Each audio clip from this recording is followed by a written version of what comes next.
నమస్కారం అండి. నేను మీ సంజనాని వచ్చేసాను. మరి లేట్ చేయకుండా మన ప్రోగ్రామ్ ని మొదలెట్టేద్దామా?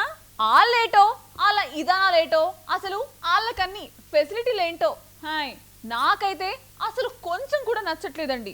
ఓట్లేసి గెలిపిస్తే ఆ ప్రజల కోసం మాట్లాడకుండా ఆ హోదా ఇస్తేనే వస్తాను లేకపోతే లేదు అంటారేంటండి? ఇదేమైనా చిన్నపిల్లలాట అనుకుంటున్నారా అండి?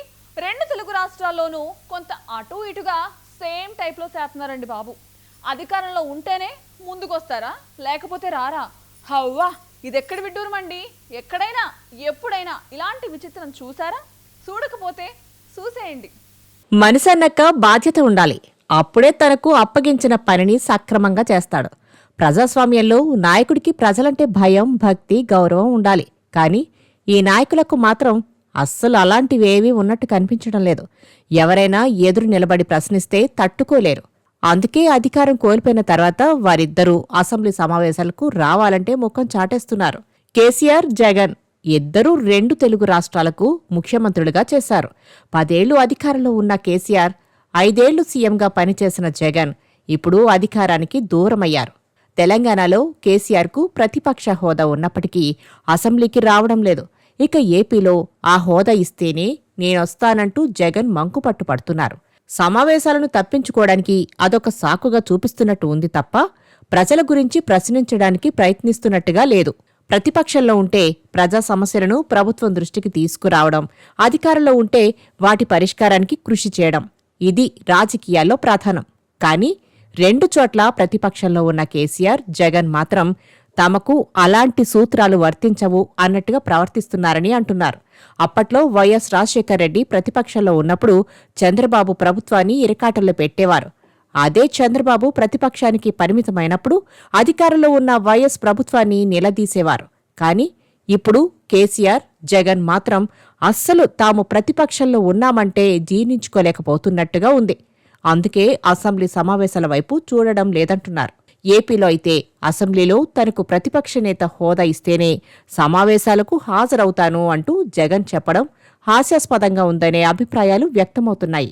తాజాగా కూటమి ప్రభుత్వం పనితీరుపై వైఎస్సార్సీపీ నాయకులు విమర్శలు గుప్పిస్తున్నారు. మరోపక్క సమస్యలపై చర్చించాలి అనుకుంటే అసెంబ్లీకి రావాలని, అక్కడ ప్రభుత్వం సమాధానమిస్తుందని ముఖ్యమంత్రి చంద్రబాబు చెబుతున్నారు. అయినా కూడా తమకు కొన్ని కండిషన్లు ఉన్నాయంటూ వైసీపీ నాయకుడు సజ్జల రామకృష్ణారెడ్డి అంటున్నారు. ఏపీలో ప్రభుత్వం మారి 14 నెలలు పూర్తయింది. ఇంతవరకు జగన్ ఒక్కరోజు కూడా శాసనసభ సమావేశాలకు వెళ్లలేదు.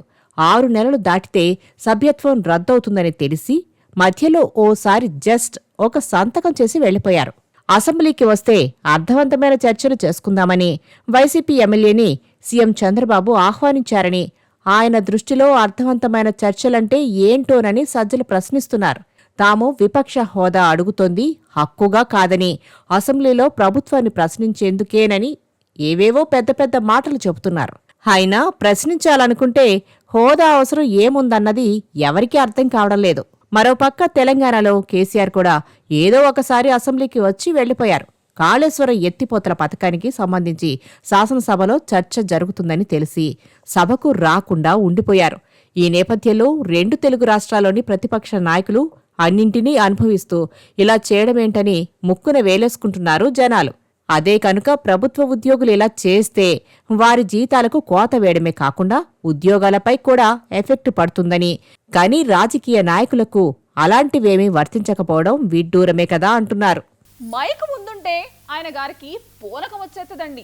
ఇంత నోరేసుకుని గై గైమంటూ ప్రతిపక్షం మీద పడిపోవడం తెలుసు. ఏదైనా పండగలకి పబ్బాలకి వీలు సిక్కితే డాన్స్ వేసేయడం కూడా తెలుసండి. మరేమో అలాంటి ఆయన ఇప్పుడు ఫుల్ ఓపిక తెచ్చేసుకుని పైపైకి ఎక్కేస్తున్నారండి. అదేంటి అంత జోరంటే? ఏది చేయాలనిపిస్తే అది చేసేస్తానంటున్న ఆయన గారెవరు? అసలు ఆయన చేసిన పనేంటి? అంత ఓపిక ఎక్కడి నుంచి వచ్చిందో చూద్దామా? మాజీ మంత్రి అంబటి రాంబాబు ట్రెక్కింగ్ చేస్తూ కొండపైకి ఎక్కారు. అందుకు సంబంధించిన వీడియోను తన అధికారిక యూట్యూబ్ ఛానల్లో పోస్టు చేశారు. ఎప్పుడూ సోషల్ మీడియాలో యాక్టివ్గా ఉండే అంబటి రాంబాబు ఇలా ట్రెక్కింగ్ చేస్తూ కొండపైకి ఎక్కడం చూసిన నెటిజన్లు హబ్బో అనుకుంటున్నారు. అలా కొండపైకి ఎక్కిన అంబటి రాంబాబు ఓ బండపై సేదదీరారు. ఆ తర్వాత జాతీయ జెండా పట్టుకుని నిలుచున్నారు. ఇందుకు సంబంధించిన దృశ్యాలు సామాజిక మాధ్యమాల్లో వైరల్ అయ్యాయి. ఛాన్స్ దొరికినప్పుడల్లా అధికార పక్షం మీద విమర్శలు గుప్పిస్తూ మీడియాలో బిజీగా ఉండే మాజీ మంత్రి, వైసీపీ సీనియర్ నేత అంబటి రాంబాబు ఇప్పుడు ట్రెక్కింగ్ చేస్తూ తీసుకున్న వీడియో సామాజిక మాధ్యమాల్లో వైరల్ అయింది. ప్రకృతిని ఎంజాయ్ చేస్తూ ఆయన ట్రెక్కింగ్ చేశారు. కొండ మార్గంలో నడుచుకుంటూ కొండ ఎక్కడం అనేది మంచి అనుభూతి అని అంబటి తెలిపారు. ఆయన వెంట వైసీపీ నేతలు కూడా ట్రెక్కింగ్ చేశారు. మనసుకు ఏది నచ్చితే అలా చేయాలనేది తన ఉద్దేశమని అంబటి రాంబాబు చెబుతున్నారు. ఏది నచ్చితే అది చేస్తా అంటే ఎట్టా సామి అంటూ కొందరు సెటర్లు వేస్తున్నారు. ట్రెక్కింగ్ చేస్తే బాగుంటుంది అనగానే ట్రైట్ అన్నాను. ఇప్పుడు విజయవంతంగా కొండ ఎక్కాం అని చెప్పారు. కొద్దిగా కష్టం అనిపించినా అది సహజమే కదా అని రాంబాబు అంటున్నారు. ఏదైనా మనోడికుండే వన్ని చిన్నలు మామూలు కాదండోయ్. ఇట్లాంటి ఎగస్ట్రా వేషాలు వేయడంలో మాత్రం ముందుంటారు. ఇప్పుడు నేను మీకు ఒకటి చూపిస్తానండి. అది చూసిన తర్వాత మీరు నోరెళ్ళబెట్టేసి అలాగే ఉండిపోతే నాకేం సంబంధం లేదండి. కాకపోతే అదిరిపోద్ది. దానికి మాత్రం నాది గ్యారంటీ అండి. అబ్బా బాగా ఆశ పెట్టేస్తుంది అని అనుకుంటున్నారు కదూ, కానీ ఇది మాత్రం నిజంగా నిజమండి. ఇందులో ఎలాంటి మాయ లేదు. కాకపోతే మీరిప్పుడు చూసేది మాత్రం మాయలాగే ఉంటుందండి. సర్లే, మీకు కూడా చాలా తొందరగా ఉంది కదా, కానివ్వండి. ఓం బూమ్ బుస్. ఆ నౌకను చూడగానే సముద్రంపై తేలియాడే ఒక భారీ నగరంలా అనిపిస్తుంది. అదిప్పుడు తన తొలి ప్రయాణాన్ని మొదలుపెట్టింది. ప్రపంచంలోనే అతిపెద్ద విలాసవంతమైన క్రూయిజ్ షిప్గా పేరుగాంచిన రాయల్ కరీబియన్ సంస్థకు చెందిన స్టార్ ఆఫ్ ద సీస్ 3 రోజుల క్రితం సముద్రంలోకి అడుగుపెట్టింది. ఫ్లోరిడాలోని పోర్టు కెనావరల్ నుంచి తన యాత్రను ప్రారంభించింది. ఈ నౌక తన తొలి ప్రయాణంలో భాగంగా పశ్చిమ కరేబియన్ దీవులైన మెక్సికో, హొండురాస్లలో 7 రాత్రుల పాటు పర్యటించనుంది. ఈ భారీ నౌక నిర్మాణం, పరిమాణం యావత్తు ప్రపంచాన్ని ఔరా అనిపిస్తున్నాయి. సుమారు 2,50,800 టన్నుల బరువు, 1196 అడుగుల పొడవుతో ఐకాన్ ఆఫ్ ది సీస్ నౌకతో పాటు ప్రపంచంలోనే అతిపెద్దదిగా రికార్డు సృష్టించింది. ఇందులో ఏకంగా 20 డెక్లు ఉండగా ఒకేసారి 7,000 మంది ప్రయాణికులు, 2,350 మంది సిబ్బంది ప్రయాణించవచ్చు. క్యాసినోవాతో పాటు నేచురల్ పార్క్, చిన్నపిల్లల కోసం గేమింగ్ జోన్, ఇంకా చాలా ప్రత్యేకతలు ఇందులో ఉన్నాయి. ప్రయాణికుల వినోదం కోసం 7 స్విమ్మింగ్ పూల్స్, 6 భారీ వాటర్ స్లైడ్స్తో కూడిన water park, ice rink, laser tag, surfing stimulator వంటి ఎన్నో ప్రత్యేక ఆకర్షణలున్నాయి. అంతేనా, ఇంకా అబ్బురపరిచే 40కి పైగా రెస్టారెంట్లు, లాంజ్లు విభిన్న రకాల ఆహారాన్ని అందిస్తున్నాయి. పర్యావరణ పరిరక్షణను దృష్టిలో ఉంచుకుని లిక్విడైజ్డ్ న్యాచురల్ గ్యాస్తో నడిచేలా ఈ నౌకను తయారు చేశారు. ఇది సంప్రదాయ ఇంధనాలతో పోలిస్తే తక్కువ కాలుష్యాన్ని వెలువరిస్తుంది. ఓడల రేవులో ఉన్నప్పుడు ఉద్గారాలను తగ్గించడానికి షోర్ పవర్ కనెక్షన్లు, వేడిని తిరిగి వినియోగించుకునే వ్యవస్థల వంటి ఆధునిక సాంకేతిక నైపుణ్యంతో రూపొందించారు. ఈ నౌక 2027 ఏప్రిల్ వరకు పోర్టు కెనావర్లో నుంచి తూర్పు, పశ్చిమ కరేబియన్ ప్రాంతాలకు వారానికోసారి తన సేవలను అందిస్తుంది. మొత్తానికి చూడగానే వావ్ అనిపించేలా ఈ నౌకలో ప్రయాణం ఒక అద్భుతమనే చెప్పాలి. డాలర్ అంటే ఎవరికి చేదు చెప్పండి. అమెరికా వెళ్ళాలంటే ఎగబడిపోయేది అందుకే కదా. కాకపోతే సిచ్యువేషన్లన్నీ ఎప్పుడు ఒకేలా ఉండవు కదండి. ఆ దేశంలో ట్రంప్ మాయ ఎగస్ట్రా యాసల వల్ల ఇప్పుడు అక్కడికి వెళ్ళాలా లేదా వద్దా అనే డౌట్ అని మనం పడిపోతున్నారు. అంతేకాదండి బాబు, అక్కడున్నోళ్ళైతే ఫ్యూచర్లో ఏదో ఒకటి చేసేయాలని డిసైడ్ కూడా అయిపోతున్నారు. ఇంతకీ వాళ్ళ ఫ్యూచర్ ఏంటి, అసలు వాళ్ళు ఏం చేయాలనుకుంటున్నారు? ఇన్నాళ్ళు ఆహా అమెరికా, ఓహో అమెరికా అంటూ డాలర్ డ్రీమ్స్తో బతికేసిన ఇండియన్లు ఇప్పుడు మళ్లీ ఇండియాకు తిరిగొచ్చే ఆలోచన చేస్తున్నారు. అమెరికాలో H1B వీసాలపై పనిచేస్తున్న భారతీయ వృత్తి నిపుణుల్లో చాలామంది మనసు మాతృభూమి వైపు చూస్తోంది. కఠినమైన వీసా నిబంధనల కారణంగా ఒకవేళ ఉద్యోగం కోల్పోవాల్సి వస్తే భారత్కు తిరిగి వచ్చేయాలన్న ఆలోచనలో అధిక శాతం మంది ఉన్నారని ఇటీవల నిర్వహించిన ఓ సర్వేలో వెల్లడైంది. అమెరికాలో నెలకొన్న అనిశ్చితి, ఉద్యోగ భద్రత లోపించడమే ఈ మార్పునకు ప్రధాన కారణమని భావిస్తున్నారు.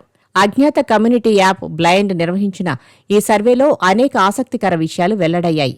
ఉద్యోగం కోల్పోతే మీ తదుపరి ప్రణాళిక ఏంటని ప్రశ్నించగా 45% మంది రెండో ఆలోచన లేకుండా భారత్కే తిరిగి వచ్చేస్తామని స్పష్టం చేశారు. మరో 26% మంది వేరే దేశానికి వలస వెళ్తామని పేర్కొనగా మిగిలిన 29% మంది ఇంకా ఎలాంటి నిర్ణయం తీసుకోలేదన్నారు. అమెరికా ప్రభుత్వం H-1B వీసాలపై విధిస్తున్న కఠిన నిబంధనలే ఈ పరిస్థితికి కారణమని నిపుణులు విశ్లేషిస్తున్నారు. కాకపోతే అమెరికాను వీడి రావడంలో కొన్ని ఆందోళనలు ఉన్నాయని అభిప్రాయపడ్డారు. వీరిలో 25% మంది జీతాల్లో భారీ కోతలు ఉంటాయని భయపడుతుండగా 24% మంది జీవన ప్రమాణాలు తగ్గిపోయాయని ఆందోళన వ్యక్తం చేశారు. సాంస్కృతిక, కుటుంబపరమైన సర్దుబాట్లు, తక్కువ ఉద్యోగ అవకాశాలు వంటివి కూడా కలవర పెడుతున్నాయని అంటున్నారు. భవిష్యత్తులో మళ్లీ అమెరికా వర్క్ వీసాను ఎంచుకుంటారా అని అడగ్గా 35% మంది మాత్రమే సానుకూలంగా స్పందించారు. సో తప్పదనుకుంటే బ్యాక్ టు పెవిలియన్ అనే నిర్ణయానికి వచ్చేశారు. ఆ ముగ్గురు కలిసి నవ్వుకుంటుంటే అక్కడెక్కడో ఉన్న ఇంకొకరేమో ఏడుతున్నారండి. ఆ ముగ్గురు ఆ 3 పెద్ద దేశాల్లోనూ నా మాటే శాసనం అంటూ శాసించుటోళ్లే. అలాంటి ముగ్గురు కలిస్తే అమ్మో ఇంకేమైనా ఉందా? ఇప్పుడు ప్రపంచం మొత్తం ఆ ముగ్గురు గురించే మాట్లాడుతుందండి. అమెరికా అయితే ఉడికిపోతుందండి. మరంతే కదా, ఆ ముగ్గురు ఏమైనా మామూలులా మరెవరు? ప్రపంచ పటంలో దేశాల మధ్య సంబంధాలు, స్నేహాలు, వ్యవహారాలు మారిపోతున్నాయి. ప్రధానమంత్రి నరేంద్ర మోదీ, రష్యా అధ్యక్షుడు వ్లాదిమిర్ పుతిన్, చైనా అధ్యక్షుడు జిన్పింగ్ల మధ్య స్నేహబంధం బలపడుతోంది. ఇప్పుడు ఈ బంధం అమెరికాకు తలనొప్పిగా మారి ఆ దేశాల్లో చర్చనీయాంశంగా మారింది. ఈ ముగ్గురు నేతల ఐక్యతకు అమెరికా నుంచి భారత్ దూరం కావడానికి ఆ దేశ అధ్యక్షుడు డొనాల్డ్ ట్రంప్ అనుసరిస్తున్న దుందుడుకు విధానాలే కారణమని అమెరికా మీడియా విమర్శిస్తోంది. ట్రంప్ సొంత నిర్ణయాలే ఆయనకు ఎదురు దెబ్బగా మారుతున్నాయని అభిప్రాయపడుతోంది. టియాన్జిన్లో జరిగిన షాంఘై సహకార సంస్థ సదస్సులో మోదీ, పుతిన్, జిన్పింగ్లు ఎంతో సన్నిహితంగా కనిపించారు. ఒకరినొకరు ఆప్యాయంగా పలుకరించుకుని కరచాలనాలు చేసుకుంటూ నవ్వుతూ మాట్లాడుకుంటున్న ఫోటోలు, వీడియోలు ప్రపంచవ్యాప్తంగా వైరల్ అయ్యాయి. ప్రధాని మోదీ చివరి నిమిషంలో పుతిన్ కారులో ప్రయాణించడం వారి మధ్య ఉన్న బలమైన బంధానికి నిదర్శనంగా నిలిచింది. ఈ పరిణామాలను అమెరికన్ మీడియా లోతుగా విశ్లేషించింది. అంతేకాదు, ట్రంప్ కారణంగా భారత్ అమెరికాకు దూరమవుతుందంటూ చెబుతోంది. భారత్, రష్యా, చైనా మధ్య మైత్రి బలపడితే ప్రపంచంపై ఎన్నాళ్లూ ఆధిపత్యం చలాయిస్తున్న అమెరికాకు పెద్ద దెబ్బేనని అమెరికా మీడియా అంటోంది. అమెరికా ప్రపంచ ఆధిపత్యానికి గండి కొట్టేందుకు ప్రత్యామ్నాయంగా ఈ ముగ్గురు నేతలు ఒక కూటమిగా ఏర్పడుతున్నారనడానికి ఈ నవ్వులే నిదర్శనమని ది న్యూయార్క్ టైమ్స్ వ్యాఖ్యానించింది. ఎస్సీఓ సదస్సు ద్వారా అమెరికా నేతృత్వంలోని ప్రపంచానికి ఒక సవాల్ విసురుతున్నారని CNN పేర్కొంది. రష్యా నుంచి భారత్ చమురు కొనుగోలు చేస్తుందన్న కారణంతో ట్రంప్ 50% సుంకాలు విధించారని, దానికి బదులుగానే వాషింగ్టన్కు గట్టి హెచ్చరిక పంపేందుకే మోదీ ఈ సమావేశాలకు హాజరయ్యారని ఫాక్స్ న్యూస్ విశ్లేషించింది. The Washington Post, the Wall Street Journal లాంటి పత్రికలు కూడా వివిధ కోణాల్లో కథనాలు ప్రచురించింది. మొత్తం మీద 3 ముక్కల ఆటతో మోదీ, పుతిన్, జిన్పింగ్లు కలిసి ట్రంప్ గుండెల్లో గుబులు రేపుతున్నారన్నమాట. బాలయ్య బాబు తొడగడితే రైలు బండెంత దూరం వెళ్తుందో తెలదు గాని ఇక్కడ మాత్రం ఎవరు తొడ కొట్టకుండానే ట్రైన్ ఏకంగా 1.5 కిలోమీటర్ వెనక్కెళ్ళింది. కాకపోతే ఎందుకైతే వెనక్కెళ్ళిందో ఆ పని అయితే కాలేదు. ఇది చాలా బాధ అనిపించే విషయమైనా కూడా దీని వెనకాల ఉన్న మానవత్వం మాత్రం గుర్తుండిపోద్దండి. అది ఎక్కడ జరిగింది? అసలు ఆ రైలు ఎందుకు వెనక్కెళ్ళింది? ఓ ప్రయాణికుడిని కాపాడేందుకు ఓ ఎక్స్ప్రెస్ రైలు ఏకంగా 1.5 కిలోమీటర్ల దూరం రివర్స్లో ప్రయాణించింది.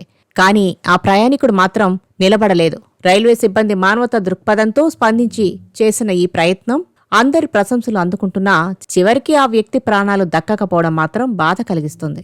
గుంటూరు జిల్లా పొన్నూరు మండలం బ్రాహ్మణ కోడూరుకు చెందిన హరిబాబు కొంతమంది స్నేహితులతో కలిసి నిర్మాణ పనుల నిమిత్తం బెంగళూరు సమీపంలోని హలయంకకు బయలుదేరారు. సోమవారం సాయంత్రం వీరంతా గుంటూరు కొండవీడి ఎక్స్ప్రెస్ ఎక్కారు. రైలు ప్రకాశం జిల్లాలోని గజ్జలకొండ స్టేషన్ దాటిన తర్వాత హరిబాబు భోజనం మిగుంచుకుని చేతులు కడుక్కునేందుకు వాష్ బేసిన్ వద్దకు వెళ్లాడు. అనంతరం డోర్ దగ్గర నిల్చున్నాడు. ఈ సమయంలో రైలుకు బలమైన కుదుపు వచ్చింది. అంతే, అదుపు తప్పి కింద పడిపోయాడు హరిబాబు. ఇది గమనించిన తోటి ప్రయాణికులు అతడి స్నేహితులకు సమాచారమిచ్చారు. వారు వెంటనే రైల్లోని చైన్ లాగారు. దీంతో రైలు ఆగింది. కానీ దాదాపు 1.5 కిలోమీటర్ల దూరం వెళ్లిపోయింది. విషయం తెలుసుకున్న లోకో పైలట్లు ఉన్నతాధికారులతో మాట్లాడి గుంటూరు రైల్వే అధికారుల నుంచి ప్రత్యేక అనుమతిని తీసుకున్నారు. అయితే ముందుకెళ్లాల్సిన రైలును రివర్సులో నడిపించారు. పట్టాల పక్కన గాయాలతో పడి ఉన్న హరిబాబును గుర్తించి వెంటనే రైల్లోకి ఎక్కించి మార్కాపురం రైల్వే స్టేషన్కు తరలించారు.